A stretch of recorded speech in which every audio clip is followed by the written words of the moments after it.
Hello' students, ভিডিঅ'টোৰ আৰম্ভণিতে মই তোমালোকক কথা এটা কওঁ যে সমাজ বিজ্ঞানৰ প্ৰশ্ন কাকতখনক লৈ পেলাই তোমালোকে চিন্তা কৰিব নালাগে। যিহেতু সমাজ বিজ্ঞানৰ প্ৰশ্ন কাকতখন বহুত টান হৈছে, তো শিক্ষামন্ত্ৰী ৰণোজ পেগুৱে মন্তব্য কৰিছে যে ছ'চিয়েল ছায়েন্সত সকলো ছাত্ৰ ছাত্ৰীক পাছ কৰাই দিয়া হ'ব। এইফালে এটা ছাবজেক্টক লৈ পেলাই ইমান বিতৰ্ক হৈ আছে, আনফালে দেখোন বাকীকেইটা ছাবজেক্টৰ MCQত লাখ লাখ ছাত্ৰ ছাত্ৰীয়ে ফেইল কৰিব। বহুত ছাত্ৰ ছাত্ৰীয়ে পৰীক্ষা দি অহাৰ পিছত মোক জনাইছে যে MCQত ফেইল কৰিব। এতিয়া কথাটো হ'ল যে MCQত ফেইল কৰিলে তোমালোকক ফেইল বুলি ঘোষিত কৰা হ'ব নেকি? তো ছাত্ৰ ছাত্ৰীসকল MCQত ফেইল কৰিলে কি হ'ব আৰু MCQত গ্ৰেছ মাৰ্কছ দিয়ে নেকি? আজিৰ এই ভিডিঅ'ত আলোচনা কৰিম। গতিকে ভিডিঅ'টো স্কিপ নকৰাকৈ শেষলৈকে চাবা আৰু যদি চেনেলটোত প্ৰথমবাৰ আহিছা তেন্তে চেনেলটো ছাবস্ক্ৰাইব কৰি দিয়া আৰু ভিডিঅ'টোত এটা লাইক কৰি দিয়া যাতে এনেকুৱা ধৰণৰ ইনফৰমেশ্যন ভিডিঅ'বিলাক পাই থাকা। তো ছাত্ৰ ছাত্ৰীসকল, তোমালোকৰ মেট্ৰিকৰ সমাজ বিজ্ঞানৰ প্ৰশ্ন কাকতখন বহুত টান হৈছে, সকলোৱে জানে, আৰু এনেকুৱা ধৰণৰ কুৱেশ্যন কাটিব নালাগিছিল। একচুৱেলি এই সম্পূৰ্ণ ভুলটো চেবাই কৰিছে। যিহেতু এই ভুলটো চেবাই কৰিছে তেন্তে ইয়াৰ সলিউশ্যন চেবাই কৰিব লাগিব। এফালে সমাজ বিজ্ঞানৰ প্ৰশ্ন কাকতখনক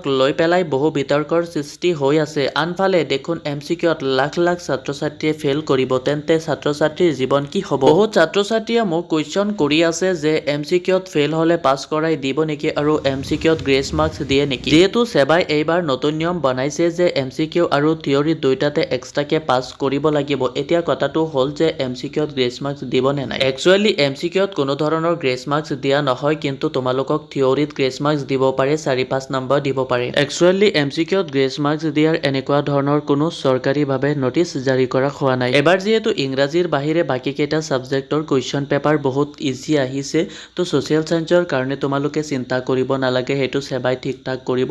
কিন্তু যিমান ইজি আহিছে কুৱেশ্যন পেপাৰবিলাক, সিমান কিন্তু MCQত বহুত ছাত্ৰ ছাত্ৰীয়ে ফেইল কৰিব। এইবাৰ 50% ছাত্ৰ ছাত্ৰীৰ কিন্তু MCQত ফেইল কৰাৰ বেছি চান্স থাকিব, কাৰণ তোমালোকে এটা কথা ভালদৰে জানানে যে MCQবিলাক মেচিনত চোৱা হয়, তো তাত কিন্তু চিটিং কৰা নহয়। টিচাৰসকলে যদি MCQৰ বহীকেইখন চালেহেঁতেন তেন্তে তোমালোকক হয়তো ভুল হ'লে মাৰ্কছ ধৰি দিব পাৰিলোহেঁতেন।